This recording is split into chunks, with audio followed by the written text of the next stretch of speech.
a very top secret exclusive club, so it's first names only here. Hi, I'm Steve. I'm Bill. I'm Boyd. I'm Gary. Juan. Hi, I'm Tony. Hi, I'm Jerry. And that's Roland. I'm Dan, and stick with us as we go even deeper into this facility. You're watching Monday Morning Express.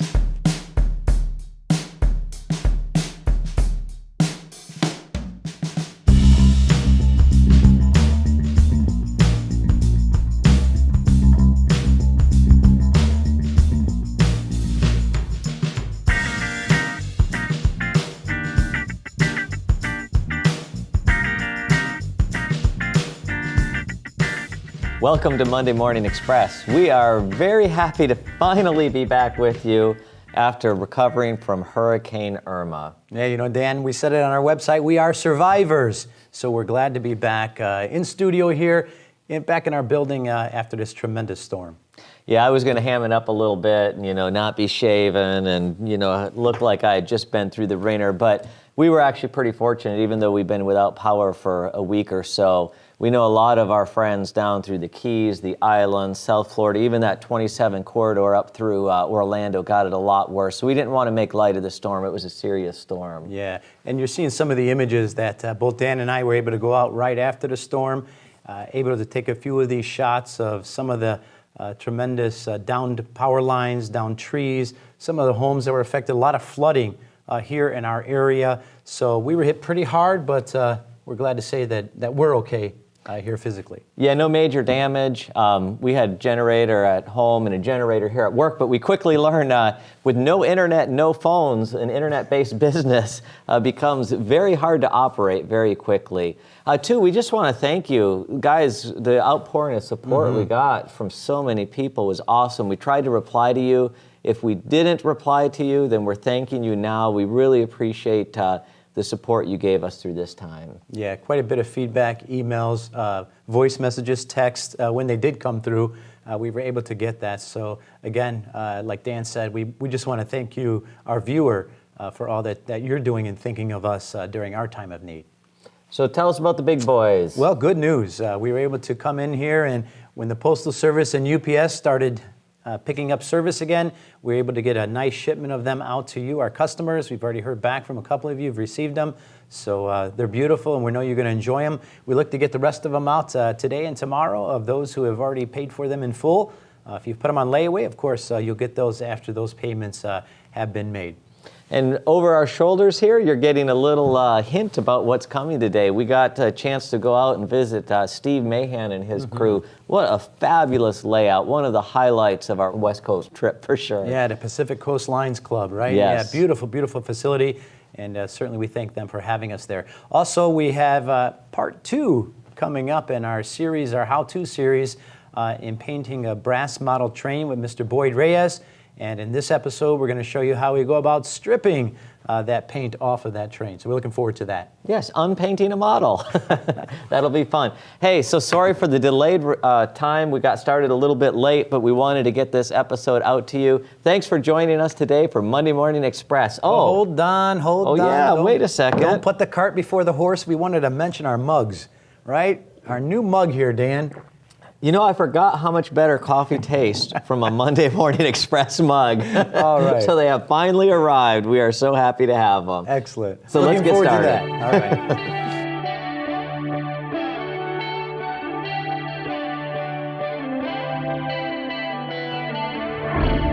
right. We're prepared to strip this model. Now, I'm going to take it out, and boy, I don't know, Boyd. We look at this guy and we might say, why in the world? Is there anything wrong with the paint? Well, No scratches? No scratches or anything. The reason we're stripping is because we've come out with our own color panels, and this was done back in the day when I had no idea about Illinois Central. So okay. It's an earlier paint job that I did a long time ago, and we're just going to strip it to match the future models that are coming in. Okay, so in this case, the paint has to come completely off. Yes. So it's a similar process if you're doing a steam model or anything like that. You have to take the model apart, first of all, because some of the chemicals that we're going to use here can actually harm different components, right? So we're going to use something that's called aircraft remover. Now, please, we want to highlight, make sure to read the directions and the precautions, of course, on the can as stated from the manufacturer, okay, before using this particular product. Now, this product, which comes from Rust-Oleum, is non-flammable. It says it right here on the can. It's also water cleanup. So you can, after we go ahead and apply it, we can use water to be able to rinse this off. However, you see that we do have the heavy-duty gloves on. We have our glasses on for this. You might even hear the ventilation system in the background because it's important whenever we're dealing with chemicals like this to be able to have the proper safety procedures in place. And of course, if you spill a drop of this, you might feel it a little bit of burn on your clothing. So hopefully we're not going to do any of that today because I don't want to mess up my shirt. Exactly. And neither do you, because our wives will be mad at us. But we're going to try to be very careful. Now, with this particular model, actually what we've done, Boyd's done this in advance. So, of course, the underbody, we're not going to go ahead and take care of that today, are we? We're just going to take care of the shell itself. We've removed all of the seats because they're plastic. Yes. And this particular product will literally eat plastic, right? So we've removed that ahead of time, and we're actually going to show you that on camera here. We have the cab shell here, and this one is plastic. Plastic, yeah. So you know what's going to happen to this. That one is our victim. To show you what the effects are. Yeah, whenever you completely disassemble it before you put this chemical on, make sure all the glass is off. Good point. Everything. Good point. So Because there's it nothing will here eat but the it. shell. Yes, it will take it down. Yeah. Okay, so here we're going to see it. And this is the beauty, as you've highlighted in the past, of what you can do with brass versus plastic. Yes. Right? See, how many times we could take this, you could take that model down time after time after time. Oh yeah, it's a test subject. I tell guys that are, whenever they're learning to paint, buy an inexpensive piece of brass, or you can find them online for $70, $50. Use that as your surface to paint on. I mean, just keep on painting it. You're going to learn eventually on Absolutely. that, I don't know if you have it. I have one in my paint booth back at the shop. I have a caboose. It's a brass caboose, and Yeah. I've painted that thing over and over and over. So, but that's the beauty of it. You can strip it right back down. Yes, yeah. I have all kinds of shells too that I test out paints. Yes. Test out decals, and yeah, they just keep on getting stripped. It's a surface that as long as you're not blasting it, just using chemicals, it'll last a lifetime on there. Okay. So. Well, let's go ahead and begin. I'm going to give the All right. aircraft remover to yourself. So whenever I use this product, I like to be outside, but in the shade. The reason is that if you use it in direct sunlight and put it on brass, you have the possibility of etching the brass, leaving stains on there. So even for nickel-plated product, the cards that are nickel-plated, do it in the shade. Avoid sunlight as much as possible. Only time to take it out in the sun is when you're going to wash it down right away, and then just keep it moving. So I'll take out our test subject right now. And with this. And now when you go ahead and apply this, we're going to leave it on. Yeah, 5-10 minutes. 10 minutes, yeah. Okay. You're going to see it work pretty quickly. Fast, yeah. Okay, let me just let All right, so he's laying it right on there. Excellent. Just like a big drape it. goop, right? Yeah, just big goop. Lay it over Right. the whole thing. And of course, make sure your brushes are not plastic brushes. Yes, Okay, I so use these wooden brushes. Harbor Freight, Home Depot, Lowe's, they carry this stuff. Get your brush with a pair of scissors, cut off the edge to make it a stiff brush. Right. Yeah. Okay. And then what you do is just move it on there. Yeah, look, it's taking the paint off. Oh Look no, at it's that. not even giving us time. Just yeah. Yeah, this is not time Bye lapse. paint job. Yeah, it's yeah. Did you do that paint job? Yeah, I did. Yeah, it's like oh. It's a bittersweet. Yeah.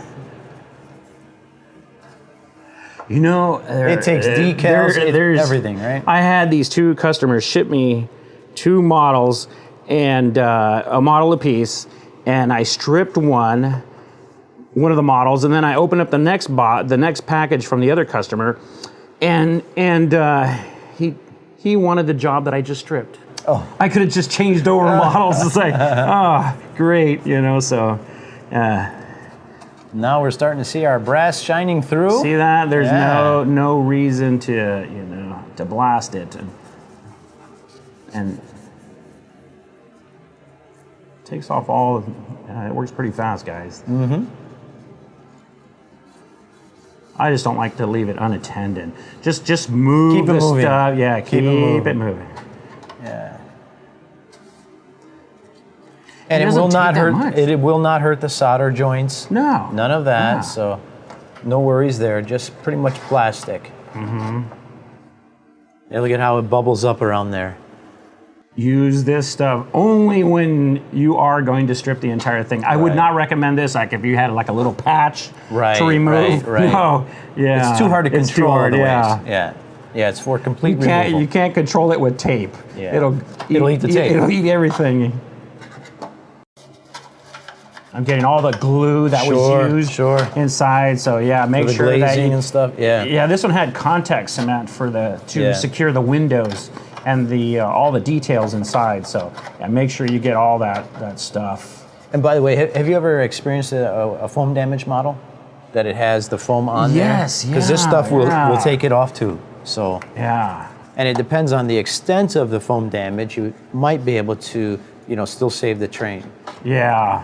I don't know about. I mean, with sometimes the foam, it'll Etch into the brass. It'll yeah. etch into it, yeah. That's why I say Especially if the it's color. so much. Yeah. God, but I've seen that stuff just pit really bad. So what I try to do is just get it to take all this stuff off, but I try to peel off the paint and shove it to one side of the pan because I don't want to go dump this unnecessary dumping. I want to have the model somewhat clean before I rinse it off. Right. Because once you start rinsing it off, That's it. yeah, that's it. It's you want to make sure you have everything on there. Because like a little tiny spot like this, trying to get that off with water afterwards. If you didn't brush it on, it'll be a pain. Now, and if you did miss a spot, you'd have to go back and completely dry the model because you cannot. Once you have water on the model, that's it. You can't go back. You have to completely dry it off. Yeah, because that's the beauty of the water cleanup with it. You know? yeah. So. Yeah, so take your time, make sure you get everything. And if you're working on a steam engine, perhaps it's got a lot of piping and detail, you want to make sure to get all behind it. Yeah, take your time in working with this. So. And for the fine detail, you may have to get in there with the fine paintbrushes and stuff. It works out really good to get out that little tiny detail. Oh, this is going to be a 1 minute segment. Oh, it's coming off real nice. That's the beauty of aircraft remover, though. And the thing is, it's going to remove the earlier layers of the clear coat and stuff. I do this with all the models now. I just put it in there and just remove everything. Because back then, they used to spray outside. The clear coats, they would take it out back of the factory and just spray it, so you'd have, dust on there or just. But these earlier Wasatch models, they did a really good job of clear coating them. Not like the old Soho ones.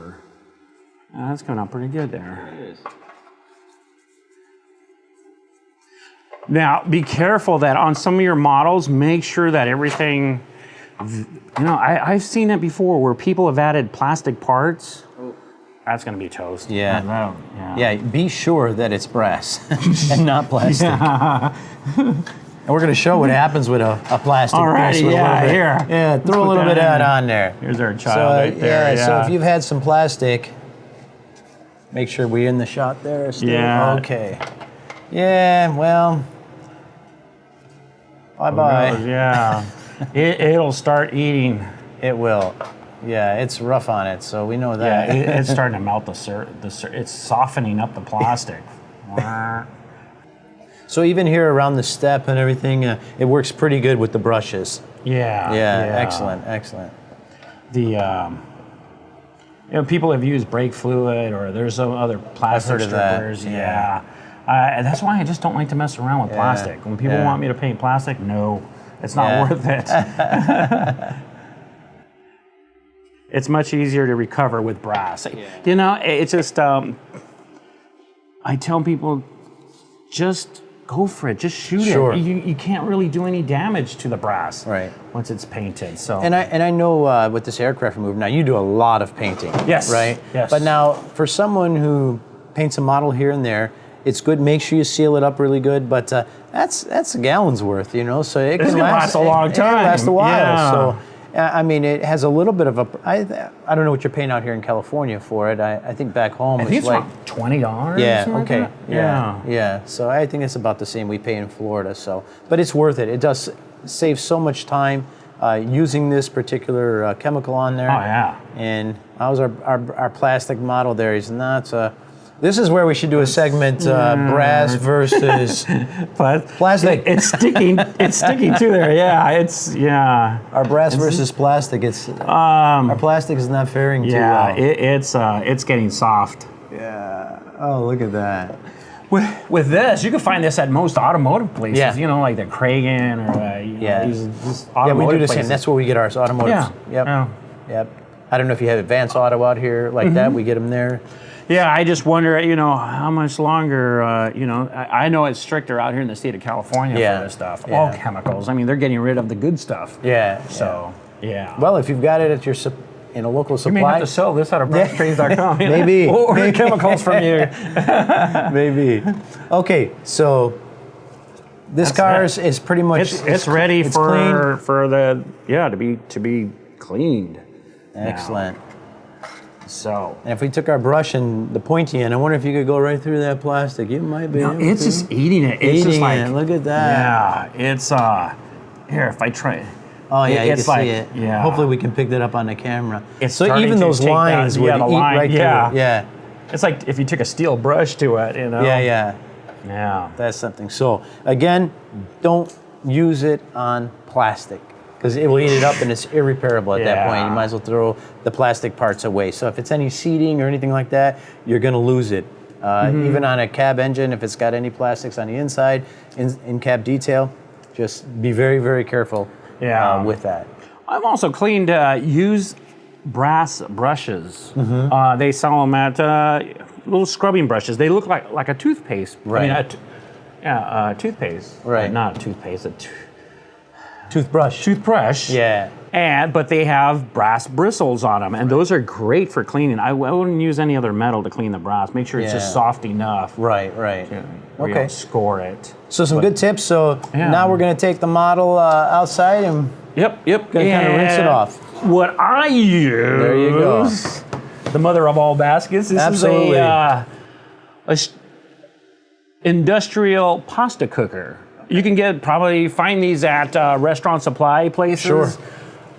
I just fell into Strainers, this. big Yeah, big strainers, yeah. strainers. But yeah, this is for pasta, for cooking pasta for restaurants. Sometimes they have damaged ones, but I just check with your local restaurant supplies places. And it But has the nice mesh so Yes. that it can just. you're not going to lose any parts with You're this. not gonna lose You anything. can hit it, and that's the thing. I used to go there and dig through the dirt or whatever, looking for pieces. It's like, Yeah. oh, great, Because, I mean- this will keep it in. And we want to highlight because, I mean, we're doing a shell here, which is one big piece. Yeah. But if you take apart a steam engine or you start getting into, any of the other little components, trucks and things like that, I mean, you don't want to lose any parts. Yes, sometimes on some of the cars they come with internal gaskets. So those gaskets are separate pieces of brass that are just glued in there. Right. Or there's grab irons, or there's like little tiny detailed parts. You don't want to lose that stuff, especially some of the connections. Particularly, they did a good job at Wasatch of soldering everything. I've seen some of the later models, even the earlier ones, where you hit it and man, it just all kinds of parts are missing on there. So yeah, I'd make sure, especially if you were doing like an RPO with the mail catchers and stuff like. Sure. You don't want to lose any mail catchers, or you want to be able to capture all your loose parts. So Well, we're just gonna let's go do it. dump Bring it this in outside. here Yeah. and bring it go outside rinse and it wash it off. All right. Very good. Sounds good. We've taken our brass model outside. We put it in the strainer. We removed all of the aircraft remover off of that, so we're left with a wet model. And we also took our little plastic guy. I'm just going to highlight it one more time.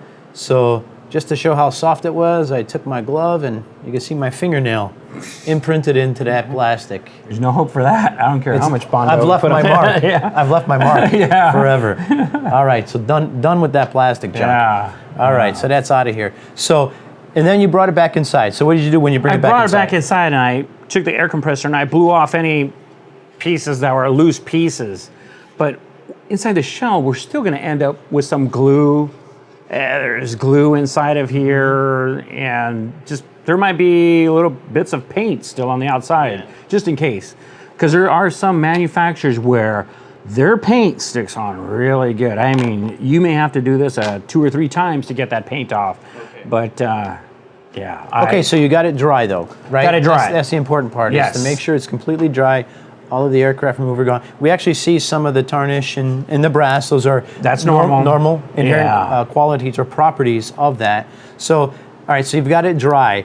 You mentioned sometimes you might even throw it in the oven for a little bit. Yes, I have to dry. Throwing it inside the oven is going to make your glue brittle. Like there is certain glues inside, and it's going to make them brittle. And especially when they're heated up, and it just makes it that much easier when you take your brass brush and go inside of here and just start cleaning off all the. Yeah, we You see might it be falling able off. to- Yeah. yeah. I like to leave it inside the oven for probably like an hour or so. You know, I just move on to another project.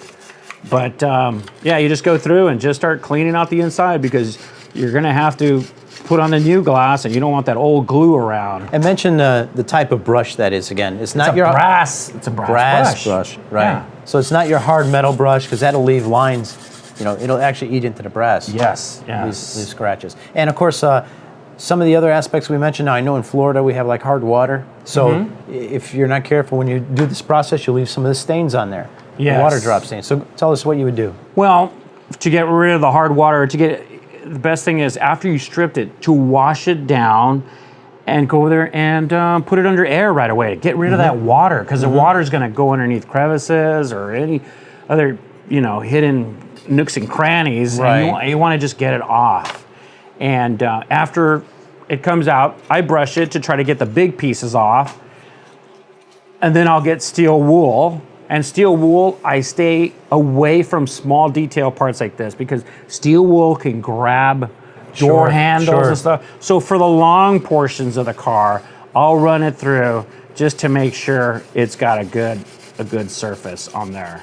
And I try to stay away. And it buffs it a little bit, right? That's exactly what it's doing. Try to stay away from some of the detail. You just don't want to go around with detail. Yeah. Now you see how nice Isn't that nice? it's coming out? Yeah.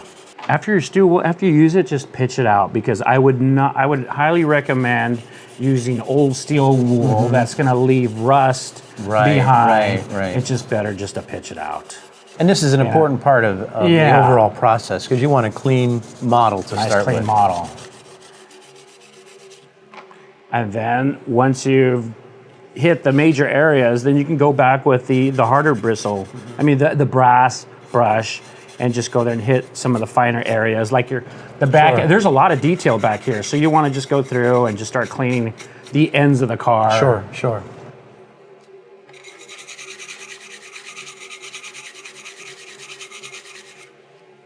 Excellent. Yeah. And for the door areas where you have the handles and stuff, just one direction. I do not like to go back and forth like that. You can Just knock one parts direction. loose. Right. Just Okay. And of run course, through be real careful soft. and make sure that if something was loose, you didn't knock it off. It's great that we have this particular table here. It's white. We're able to see anything that hits it, right? Oh yeah. And once that's off, and then I'll take it back and blast it again with air. Okay. And then I hit it with the lint-free cloth. Okay. Yeah, the terry cloth. I'll brush it off because you will get pieces Look of what you got. that right there. You've Yeah. got piles of. Yeah, part of that steel wool. Steel wool. It's a process that's normal. It comes off. But then I just put it back inside the oven again, just to Okay. warm it up and make sure that there's no. The worst thing to do is take it out and start spraying on there, Right. because all of a sudden that little water thing is going to pop out. So just make sure you. So how long in the oven? And then half we'll hour. throw that back in Just here. around a half hour. About a half hour in the oven. And we had it on a previous episode with you, the famous oven. right? Yeah. It's a famous oven. Yeah. It's just my oven broke down, and it's like, what do I do with this oven? Yeah, convert it. Convert it. It's a convertible. Yeah, it was I was more excited about the old oven, than the new one going in. And you have a heat lamp inside there, Heat lamp, so we just wanted to stress that. One single heat lamp is all you need in there because you just don't want to damage. I'm able to put plastic in there, brass. It's a nice way of knowing that your models are not going to explode. Right. It's always important. Yeah, using gas or other means of getting heat, I just don't. I'm not really trusting that. Yeah. I like the light bulb, the heat lamp. Works out really good. And because you do a lot of models, you actually have a full-size oven that we're looking at. Yes, with racks in I'll tell there, you what yeah. we did. So back at the shop, what I have, same thing, heat lamp, but I took an oversized mailbox. Yeah. And put the light in the end of it. So doing one model at a time like that, That's great, yeah. not as high a grade as what you do, of course, but the heat lamp provides plenty of heat. You keep it in there. We'll also use it in the painting process eventually because we're going to bake that paint on. Yes, So yeah. it actually does well for that. Okay, so we have a completely stripped model here that we see. Now we're going to look at another process before we begin any priming or painting, and that is if it needs to have a part or something soldered back on, because this is the time to look at it, right? Yes, yeah. That's right now at this point. That would be the better time to go there and solder any loose parts or anything like that. You don't want to do all that stuff before you start stripping. So I recommend that clean off the model first. That way you know that your joints, all your solder is going to stick on there really nice. So, Right. Okay. yeah. So we're going to tack it down. We're going to dry it down again, get it all nice and clean, and then in our next episode, we're going to look at some resistance soldering. Yeah. For our collection updates this week, I wanted to start about telling you what's coming in from Kansas City. Me and my son Matt made a trip to Kansas City last week. Well, actually, we didn't. We had one planned, but due to Hurricane Irma, our tickets got canceled, and fortunately, the good folks up there were willing to load that pods up themselves, and it's on the way back. Some great brass items, a nice variety of roads, so you should be seeing that in the next few weeks. Also, as you can see on the table here, we've gotten a number of beautiful European models in.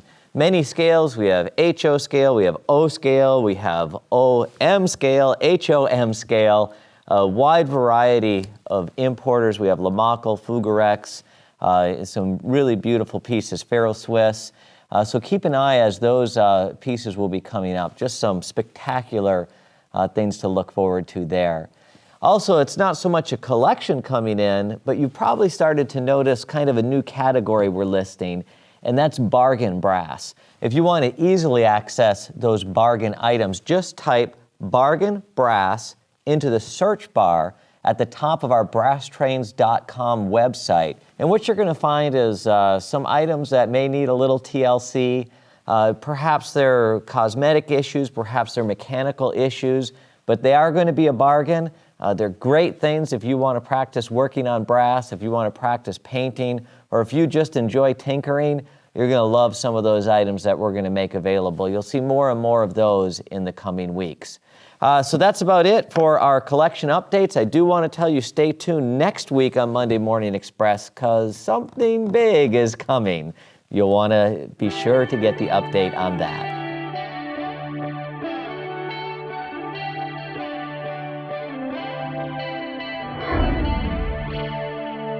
So we're here with the Pacific Coast Lines layout, and guys, it's fantastic. I gotta say, this layout has everything. It has huge sweeping vista, like 80+ inch radius for your passenger trains, freight staging yards, index transfer tables.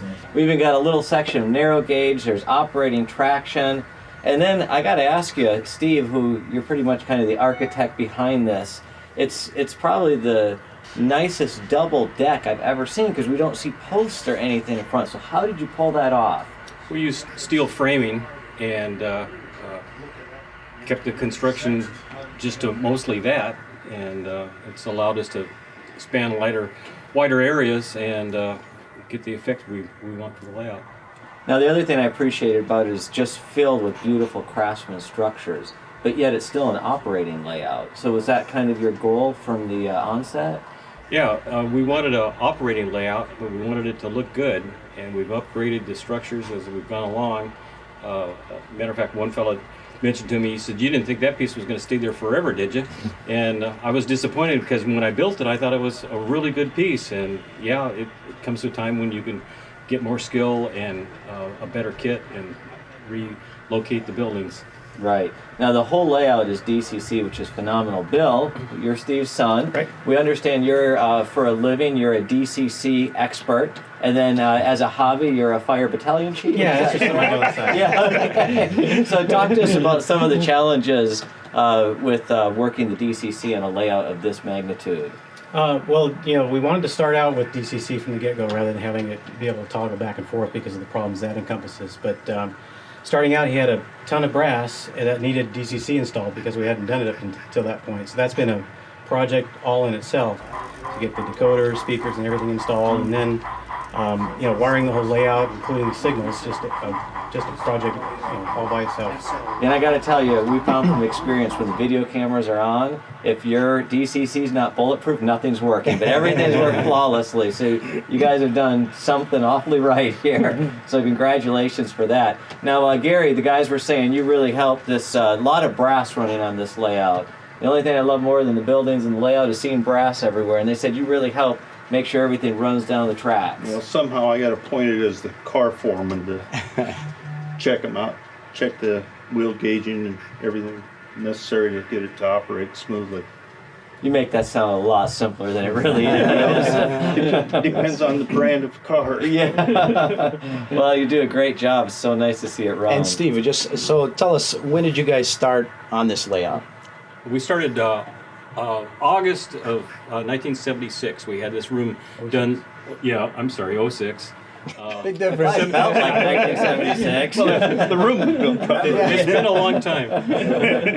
Of 06, and we had all the track down in this room the first year, and we went on from there, and it's just been a continual structure program and construction program since then. And you mentioned now, you say just in the first year you had all the track laid. You told us earlier, how many scale miles does this represent here in this room? In this room, a little over 11.1 or 2, just in scale miles in here. Beautiful. We have a helix that to get from the lower level to the upper level requires about 100 feet of track. Awesome. And how many guys do you say were involved in this process? And We had a tight crew of about 5 that were here religiously once or twice a week. wow, very nice. And some of these other guys, Juan and Jerry and these guys, and Tony back there, just even this guy Boyd, so they contribute in some way even to the trains and everything else They running. continue to this day to contribute. And they all want to come here and play. Operate. Operate. Play. Now, Tony, I heard they were going to kick you out of the club, but you fly and own an actual B-25 bomber, so they're scared to death to the revenge with it. I know where they all live. And Jerry, Juan, we got to ask you guys, I mean, we've seen you earlier, and you guys have a clear, appreciation of detail and quality. So what do you guys think of the layout? Spectacular. I mean, it's one of the few layouts that you basically have a great deal of time to run. It really takes a while to get through the whole landscape and meet everything. And then on top of that, the operation is very realistic. And you're going by train orders, and it's a lot of fun. It is. A lot of the work I do winds up in display cases. It's nice to see it run on a finished layout like this. And I come down there to play, to operate, and don't miss a signal because you'll get a demerit for that. Yeah, they'll take care of you. It's really fun to come down. And every time I come, something new is on the layout. This looks like a finished layout, but it's perpetually changing. It always amazes me. Yeah, it's rare to see something of this quality and size and operating. So our hats off to you guys. It's going to be featured in an upcoming model railroader, we understand. Well deserved. People are going to be eating up that issue, I know it. we'll be interested to see it too. Anything else you guys want to add? I've always called it the proving grounds. If it's brass and stuff, we take it up here and When we have an operating session, we very seldom have a major problem. Right. I mean, that, to me, is key. I mean, small things, but one thing about this group, it's taken seriously, but we don't act seriously. We have a lot of fun. I mean, there's other groups that just come down hard on us for not being serious, and so what, you know? But up here, we're all friends. Serve wine, have a good friend. Well, you don't have any friends, but you know, we're all. I'm not even Steve's friend, but you know, 'cause he has one friend. He has only one friend. You know? Yeah, we're just all acquaintances. But I like this group because it's just so relaxed. I mean, we're just up here. We know it's just a hobby. We don't take it. We take it seriously, but we don't come down hard on each other. I mean, for making mistakes or. Well, and just a lot of it. also the Yeah. appreciation of to Steve and all the guys who basically have contributed, who are not here, who are painters and who have done the track work, and I mean they're all great guys. And obviously, Steve has managed to grab all the guys with the best talents, and they definitely demonstrate them here, and it shows on the layout. And it's kind of hard to find guys like Steve who are open. You know, most of the guys are a little more controlling. They don't want anybody touching their stuff, and their layouts actually end up showing only their talents. Right. And obviously, they're going to have flaws. Steve basically has been able to manage everybody so they could grab the best part of everybody's talent. And you really can see strong the As I effort. mentioned it to Dan, that if your talents aren't in painting or in track work or something, then you get to do the Sure. vacuuming. I do all the Absolutely. vacuuming. It's all got to be maintained. I mean, but what other layouts have the painters, especially for a lot of this stuff? I mean, the DCC expertise, you got Jerry, Juan, myself doing a lot of his brass, and it's just, I mean, not too many layouts have their own. He's got his own painters. And sometimes if it comes out of the box, or if it's been modified or whatever, then you still got to hand it over to Gary and get him to tweak it and find it short. or Absolutely. Boyd's tweaked a lot of stuff. So all of the collective efforts have really contributed to this. The one thing I like down here, I've been in model railroad clubs before, and everything had to go through a committee to get something done. If we have a disagreement on how to do something on us, all we do is turn to Steve and ask, okay, what do you want? And that's it. It's solved. It's done and It's over easy. with. Sometimes dictatorships are good. What we see is a consistent. It's not a dictator, it's a monarchy. King Steve. King Steve. level of quality and detail because of the way you guys operate this. We're really looking at the best of the best as far as equipment, structures, layout, but you're still using it, you know? You take it serious, but you still have fun doing it. Well, Yeah. it's a shame Eric isn't here today. He did a lot of the painting on the walls. Yeah, this is beautiful as well. It's amazing how And much goes into George. something like this. Yeah, the track work is amazing. Yeah, it works. It's like a masterpiece done by a group of guys instead of just one. With a right? who's who. But you know what? We all still get together on the outside, just We not learn only from over each here. other. That's the Yeah. key. Is we still learn from each other. We manage to capture the strong points on other people and learn from them. It's not it's learning from the best. It's a good attitude. Absolutely. It's a great attitude to We have. don't knock each other down. It's just, Some it's ideas really good. that we've actually formulated here, later on, a year or so later, we see in a magazine article later and say, oh yeah, we did that. Manufacture, from coming from diaphragms to, all the different things that we add on our details. Yeah, they pop up. There's a lot of companies that come down here and It shows. Just a beautiful job, guys. Yeah, and that's what we hope that, the viewers kind of get inspired. They see this. I know that's what it makes. That's why I told you now I want to go home and work on my layout, And so that's the best thing we could do for some of the guys watching the show is get them out and doing their best. It might not look like this, but it's done. But it's going to be a lot of fun in the process. We have one friend who has a very nice layout that he's gone back to now and upgraded. But he walked in here and he says, he says, I'm going to go ahead and take that coupon I got from Home Depot, go ahead and go down there and get that chainsaw and tear mine out and start over. I think we've all done that, though. We've all done that. Well, thanks again, guys. It's been a great visit. Appreciate it. Glad you guys made the trip out here. Yeah, thank you.